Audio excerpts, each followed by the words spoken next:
이 시간 함께 기도 드리겠습니다. 사랑하는 주님, 정말로 부활하신 주님을 증거하는 그 여자들 같이 이 시간 부활하신 주님을 소리 지르며 찬송하며 기쁘며 하나님 주님 찬송하며 증거합니다. 아버지, 부활하신 주님 때문에 죽음이 두렵지 않고 그 어떠한 어려움과 힘겨움이 나를 누르지 않습니다. 주님, 사랑합니다. 찬양합니다. 아버지 엎드려 예배드립니다. 사랑하는 주님, 주님의 말씀을 받기에 합동하도록 우리의 마음을 준비시키소서. 주님의 것 외에는 어떤 소리도 우리 안에서 침묵하게 하셔서 주님의 말씀을 들을 때 우리도 주님의 뜻에 복종할 수 있게 하옵소서. 주님 온라인으로 예배드리기에 예배드리는 마음이 흐트러질 수 있습니다. 모든 방해와 교만한 마음으로부터 우리를 보호하여 주옵시고 우리 주 예수 그리스도 이름으로 기도합니다.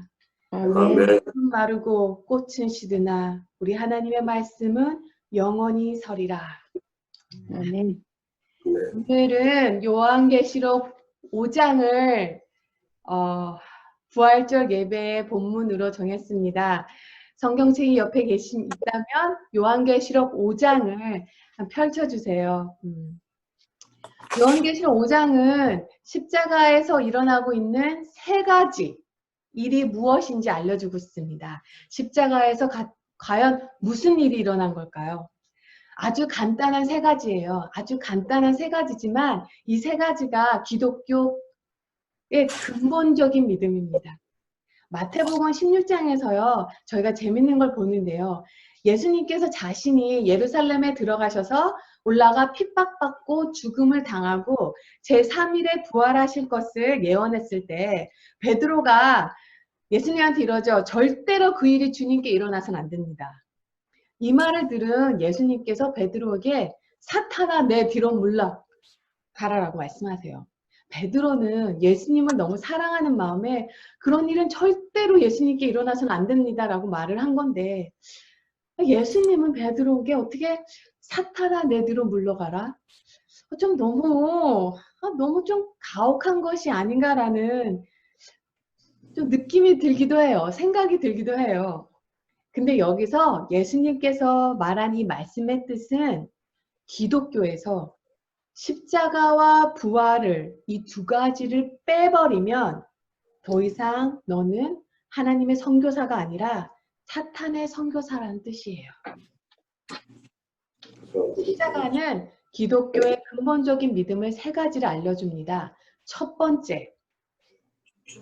번째예요. 예수님의 십자가는 인류의 가장 근본적인 문제가 무엇인지를 알려주고 계십니다. 예수님의 십자가는 인류의 가장 근본적인 문제가 무엇인지를 알려주고 있습니다. 요한계시록 5장의 본문의 의미를 이해하기 위해서는요.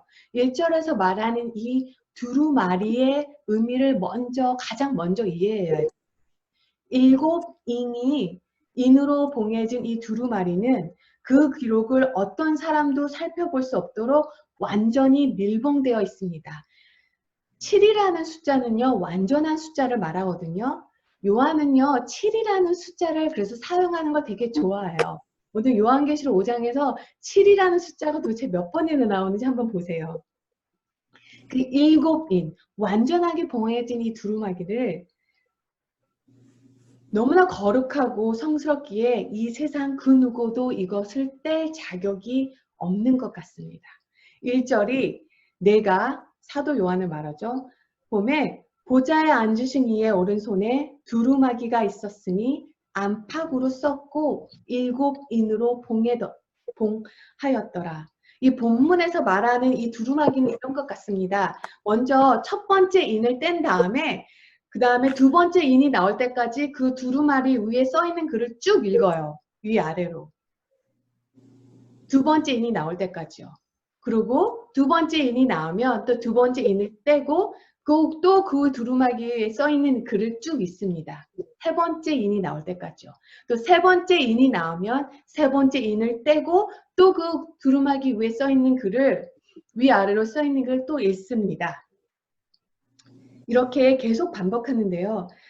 그리고 매번 이 인이 떼일 때마다 그 두루마리 해당 부분에 써 있는 모든 것들이 이 땅에서 실제로 일어난다는 거예요. 그럼 이 두루마리에 쓰여진 것은 무엇일까요? 이 두루마리가 왜 중요할까요? 요한계시록 6장, 7장, 8절에 의하면 이 두루마리에는 앞으로 이루어질 하나님의 나라의 계획이 들어있다고 말합니다. 이 두루마리는요, 지금 우리가 서 있는 이 땅에 하나님의 계획이 어떻게 이루어질 것인가 다 써 있는 거예요. 어떻게 이루어질 건지. 이 두루마리에는 세상에 대한 하나님의 온전한 계획이 들어있다고 합니다. 이 두루마리에는 세상에 대한 하나님의 온전한 계획, 마지막 그 심판과 승리를 적고 있어요. 최후의 축복과 심판이 담겨져 있습니다. 여기서 잠시요, 눈을 한번 감으시고요. 잠시 이 세상의 모든 죄와 악, 고통, 배신, 기근, 장애, 이혼, 굶주림, 전쟁, 증오, 질병, 바이러스, 전염병, 가난, 폭력, 세상에 있는 모든 악을 한번 떠올려 보세요. 이 세상의 모든 죄, 모든 악, 모든 질병, 죽음, 가난, 그 모든 것들의 마지막을 찍는 것이 이 두루마리예요. 이 두루마리는 또한 이 세상의 모든 불의와 부정을 끝내고요. 완전하신 하나님의 정의와 평화가 이 땅에 실현되는 것을 시작합니다. 요한은 예수님이 사랑한 제자였어요. 요한이 예수님과 함께 있었을 때는 자고 먹고 3년을 같이 생활하고 요한은 예수님의 가슴에 기댈 정도로 예수님과 친분이 있었어요. 그런데 지금 요한 이 하나님의 심판과 승리에 대한 환상을 받을 때는 그 환상이 너무나 영광스러워 경외와 두려움에 떨고 있습니다. 고개조차 들지 못하면서. 그리고 그는 자기가 본 환상을 글로 적었어요. 그리고 이 글은, 이 계시록은 많은 초대 교회 크리스천들에게 읽혀졌습니다. 자, 그럼 초대교회 크리스천들이 이 요한의 환상을 듣고 있을 때 마음이 어땠을까요? 우리가 듣고 있는 거랑은 차원이 달라요. 우리가 지금 코로나 바이러스 때문에 좀 더 이해는 할 수 있지만요. 사도 요한이 받은 이 세상을 향한 하나님의 최후의 심판과 승리의 환상이 1세기, 2세기 초대교회 크리스천들에게는요. 들려졌을 때요. 이 초대교회 크리스천들은 엄청난 핍박 속에 있었어요. 기독교는요. 콘스탄틴 황제의 때에서나 종교로 인정받습니다. 그때까지는요. 크리스천들은 복음을 받아들이는 순간 사회의 공공의 적이 되었어요. 복음을 받아들이는 순간 언제 어디서 매맞거나 죽음을 당할 수도 있습니다. 지금 파키스탄이 그런 상태죠. 크리스천들이 돌을 맞아 죽죠. 가르치는 자들은 그 가르치는 자격과 사회적 지위를 뺏겼어요. 왜냐하면 지식인들은 그런 미신에 빠질 수 없다고 사람들이 말했기 때문이죠. 크리스천들은 아주 비합리적인 사람들로 여겨졌습니다. 세례는 비공개적으로 이루어지기도 했어요. 왜냐하면 세례를 받았다는 것이 주변에 알려지는 순간 사회에서 매장을 당하거든요. 조그만 상점을 가지고 있는 빵가게나 모 상점을 갖고 있는 사람들이 크리스천이라는 것이 알려주면 그 순간부터 사람들의 발길이 뚫립니다. 크리스천들은 고향에서 쫓겨나고 마을에서 쫓겨납니다. 집도 뺏기고 재산도 빼앗겨요. 그리고 사자굴로 들어갑니다. 네로는요, 어느 정도였냐면요, 뚱뚱한 크리스찬들의 배를 가르고 그 배에 심지를 꼽아 자기의 정원에 밤에 가로등으로 썼대요. 제가 로마에 갔을 때 베드로 대생당 성당 밑에 있는 카타콤 그 지하 묘지에 갔었습니다.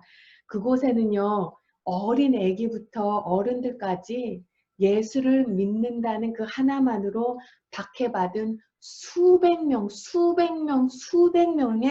유골이 있어요. 한 가족이 한순간 다 죽음을 당한 것도 종종 볼 수 있었습니다. 2000년 전에 박해받고 있는 초대교회에 크리스천들이 이 요한의 한상을 글로 듣고 있을 때 이런 생각을 했을 거예요. 이 한상을 듣고 있다 보면 주님 언제 오시기에 이 고통이 끝납니까? 언제 오셔서 우리는 이 지하에서 땅 위로 올라가 주님의 승리를 경험합니까? 하나님 이 한상이 언제 이루어집니까? 이 땅에. 오늘입니까? 내일입니까? 올해입니까? 언제까지 이거를 견뎌야만 합니까? 언제야 하나님은 우리를 핍박하시는 저들을 심판하시고 우리를 구원하실 것입니까? 이런 생각이 막 드는 초대교회 크리스천들에게는 언제 죽을지 모르는 그들에게는 조금만 기다려. 내가 속히 가만. 조금만 기다려. 내가 세상의 모든 고통과 질병과 재난과 핍박의 끝을 낼 거야. 너희를 핍박하는 저들도 최후의 심판을 쓰게 될 거야. 더 이상은 죽음도, 고통도, 핍박도, 질병도, 가난도, 전염병도 이 세상엔 없을 거야. 코로나 바이러스 이후에 컴퓨터에 앉아있다 보면 뉴스가 막 저를 찾아와요. 가만히 있어도 막 CNN에서 딩딩딩딩딩 하면서 막 떠요. 그러다가 잠시 인도와 인도네시아 소식을 들었는데요. 저는 기도하기를 코로나 바이러스가 난민촌에는 들어가지 최악의 상황이라 생각해서 하나님 난민촌에 들어가지 않게 해주세요. 아직 복음이 저 자리에 들어가지 않았는데 바이러스로 인하여 복음을 듣지 못하고 주님의 심판세에 서지 않게 하나님 저희에게 시간을 조금만 더 주세요. 그곳에는 들어가지 않게 해주세요. 라고 기도를 했어요. 그러다 월요일날 선교사님의 소식을 들었습니다. 이미 바이러스가 난민촌에 들어갔다는 거예요. 저는 그곳에 가봤거든요. 정말로 이 사람들의 배설물과 쓰레기가 골목 곳곳 모든 하수구와 모든 길거리를 가득 차서요. 비가 오면요. 이 배설물과 쓰레기와 똥물이 섞여가지고 마을을 덮어요. 평소에도 숨을 쉴 수 없는데요. 그 물속을 사람들이 걸어갑니다. 온 마을을 덮어요. 악취로 인해 숨도 쉴 수가 없어요. 선교사님 말씀이 난민촌에서는요. 사람들이 사회적 거리를 두는 것 자체가 불가능하다고 하네요. 화장실 시설이 잘 되어 있진 않지만 그나마 있는 것도 너무 불청결하고 있지 않는 것도 많고 의료시설은 갈 수도 없고 한가에서는 아주 소수만이 비누를 가지고 있다고 합니다. 대부분의 사람들은 비누를 살 형편이 안 된다고. 도시 폐쇄로 인하여 대부분의 사람들은 일자리를 잃고 대부분의 가족들은 머지않아 남은 곡물도 곧 떨어지게 된다고 합니다. 일주일 안에, 며칠 안에. 난민촌 사람들이 말합니다. 바이러스로 죽기 전에 굶주림으로 죽을 수 있다고. 정말로 주님 오셔서 이 땅의 그 모든 고통과 질병, 폭력, 가난, 전염병, 굶주림, 전쟁, 마침표를 찍었으면 합니다. 부당함과 전쟁이 사라지고 이 세상에 하나님의 평화가 정의가 이루어지는 그날. 그런데 이 세상에 이 모든 것을 끝낼 수 있는 자가 어디 있습니까? 누가 이 땅에 평화와 정의를 가져올 수 있습니까? 아무도 없습니다. 그 누구도 이 세상에 전쟁과 굶주림, 폭력과 질병을 끝낼 수 없습니다. 아무도 그렇게 할 수 없습니다. 오늘 본문이 말하는 첫 번째 포인트는 인류의 타락한 상태입니다. 이 세상의 모든 악의 근본적인 문제는 죄예요. 미국 안에서 일어나는 모든 악의 근본적인 문제도 죄고요. 아프리카에서 일어나는 모든 악의 근본적인 문제도 결국은 죄예요. 죄성. 이때 요한계시록 5장 2절에서 힘있는 천사가 그 음성으로 외치기를 누가 이 두루마리를 펴며 그 인을 떼기에 합당한가. 그런데 안타깝게도 세상 어디에도 이 땅의 이 모든 괴로움을 끝낼 수 있는 사람이 없습니다. 이 땅에 이 하늘 위에나 땅 위에나 땅 아래나 그 어디에도 이 두루마리를 펴서 이 땅에 공평하신 하나님의 심판과 축복을 가져올 자가 없습니다. 이 세상이 하나님의 뜻은, 이 세상을 한 하나님의 뜻은 심판이 아니에요. 구원이세요. 그런데 누가 이 땅에 구원을 가지고 올 수 있습니까? 로마서 3장에서요. 사도 바울이 말합니다. 모든 사람이 죄에 범하였음에 하나님의 영광에 이르지 못한다. 세상 그 누구도 죄에서 자유롭다 할 수 없습니다. 그 누구도 세상의 공의와 평화를 가져올 수 없습니다. 이 땅의 모든 괴로움을 끝낼 수 있는 사람이 없다고 말합니다. 이 두루마리만이 이 땅의 모든 고통을 끝낼 수 있는 유일한 열쇠인데 3절 말씀이 이 세상 그 누구도 이 두루마리를 펴거나 보거나 할 자가 없다고 말합니다. 모세도 할 수 없고 다윗도 할 수 없어요. 마더 테레사도 할 수 없고요. 빌리그램도 할 수 없어요. 세상 그 누구도 거룩한 하나님의 보좌 앞에 나올 수가 없기 때문입니다. 이것이 우리의 현실이에요. 거부할 수 없는 우리의 현실이에요. 맥스 루케이드라는 분께서 그분이 어떤 책에 이런 말을 했습니다. 사람은 누구나 예외 없이 우리 안에 야수 같은 존재, 야수 같은 측면, 자기가 해놓고도 깜짝 놀라게 되는 야수적 근성이 있다고. 혹시 자신이 한 말이나 행동에 스스로가 놀라신 적이 있나요? 그 말 하지 말걸. 뱉지 말걸. 그렇게 문자 보내지 말걸. 애들한테 그렇게 하지 말걸. 왜 맨날 같은 것으로 나는 넘어지고 맨날 같은 것으로 하나님께 가지고 올까? 이런 내 행동을 돌이키다 보면 도대체 내 속에 뭐가 있길래 이러나 라는 생각이 의문이 들기도 해요. 성경은 그 질문에 딱 한 단어로 대답합니다. 죄. 요즘 아이들이 집에 24시간 몇 주를 같이 있다 보니까요. 아이들이 먹는 양에 저도 놀랐어요. 너무 놀랐어요. 옛날에 이런 말을 했다 그러죠. 그 한참 먹고 한참 자라는 아이들을 보고 저 뱃속에 못 먹고 죽은 귀신이 들었나 라는 말을 농담 삼아 했는데요. 그거 아세요? 우리 안에 진짜로 못 먹고 죽은 귀신이 들었어요. 있어요. 우리 각자 안에는 나쁜 야수적 근성이 있습니다.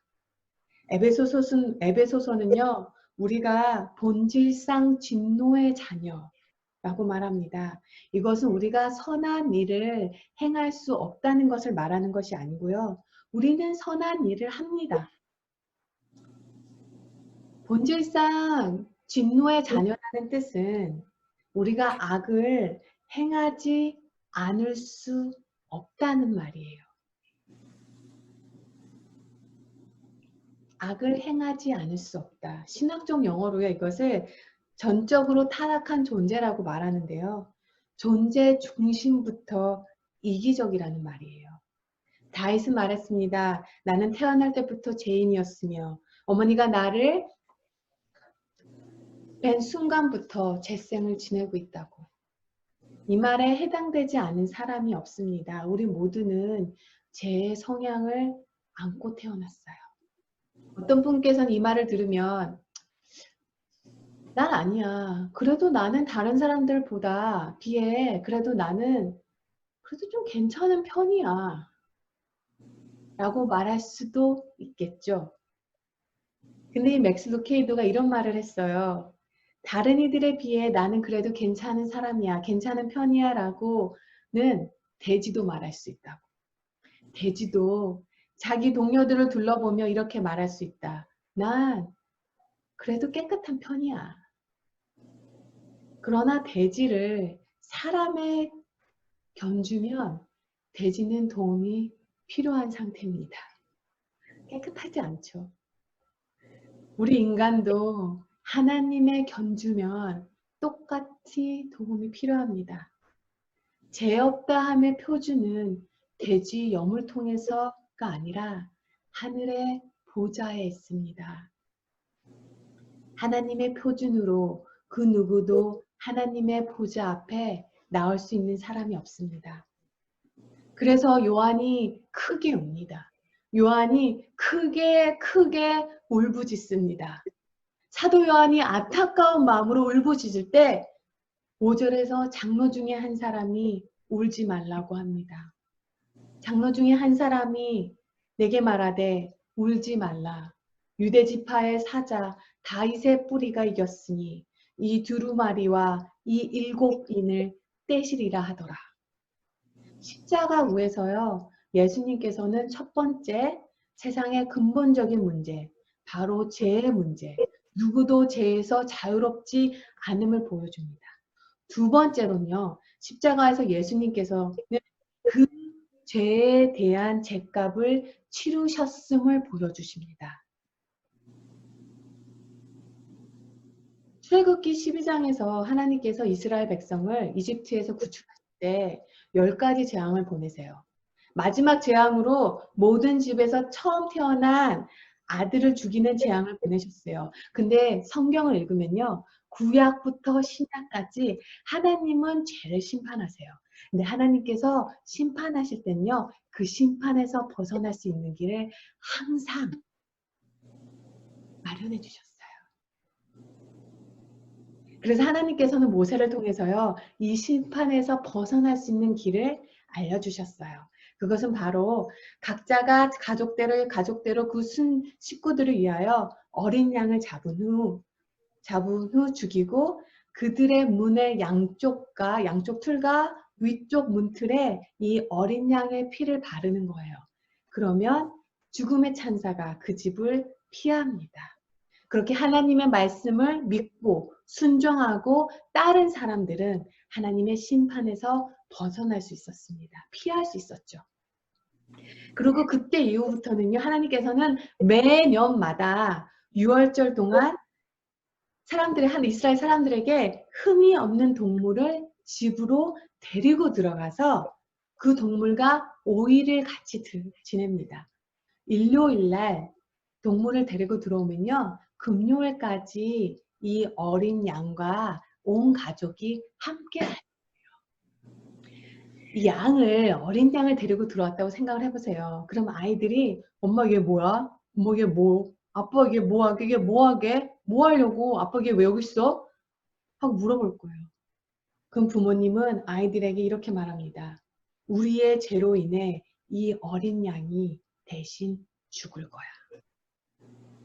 이 일이 매년 반복돼요.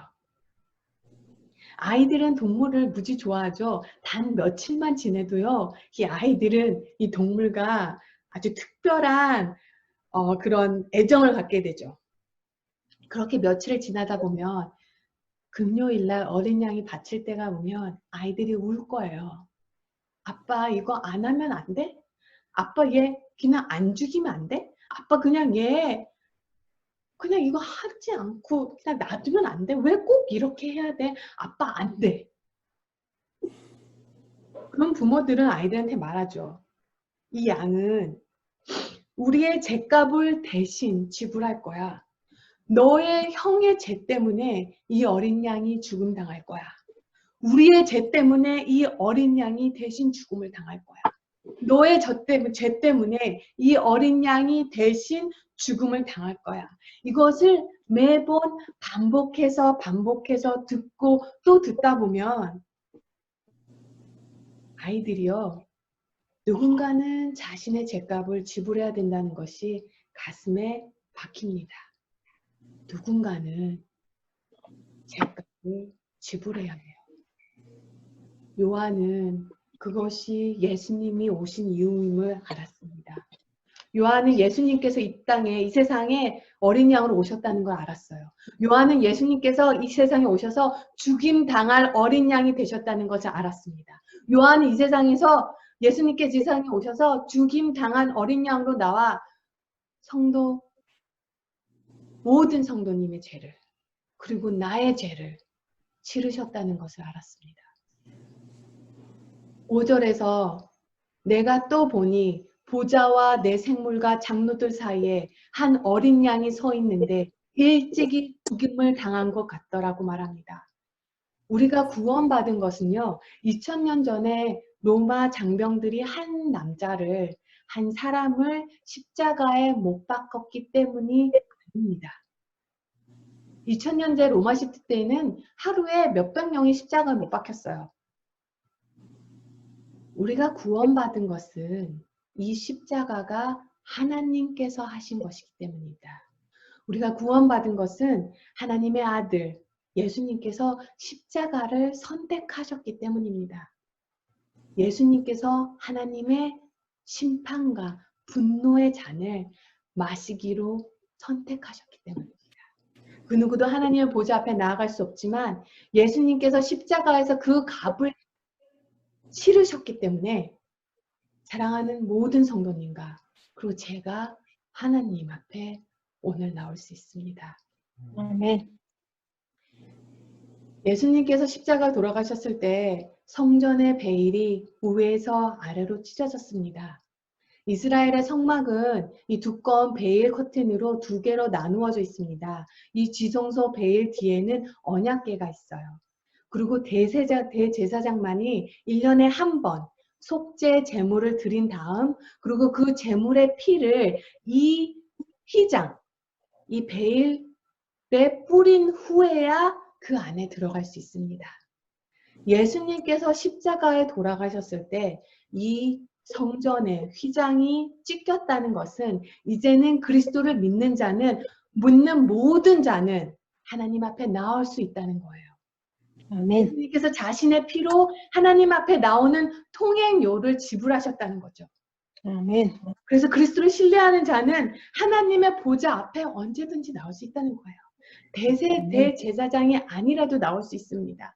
목회자만이 하나님과 특별한 관계가 되는 게 아닙니다. 통행료를 지불할 필요도 없습니다. 예수님께서 값을 치르셨기 때문에 우리는 하나님의 진노의 잔을 두려워할 필요가 없어요.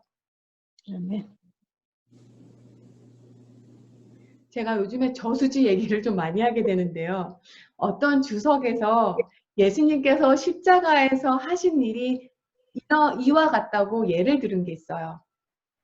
물이 가득한 댐이 있어요. 이 댐 안에 100만 킬로의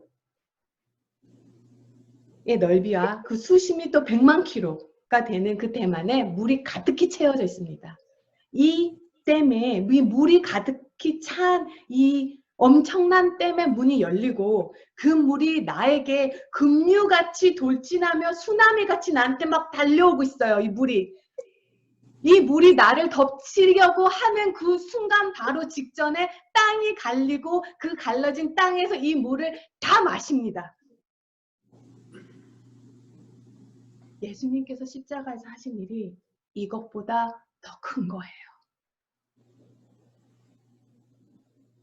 더 큰 방법으로 우리를 향한, 우리의 죄를 향한 하나님의 진노의 잔을 마셨습니다. 치유. 겟셋마니 동산에서 예수님께서 기도하시기를 아버지 이 잔을 저에게서 부어 주옵소서. 그러나 제 뜻대로 하지 마옵시고 아버지의 뜻대로 하옵소서. 주님은 이 하나님의 진노와 심판을 받으시면서 마지막 한 방울까지 그 진노의 잔을 다 마시고 그 컵을 내려놓으시고 다 이루었도다. 아멘. 그 무엇을 더 십자가에 더할 필요도 없습니다.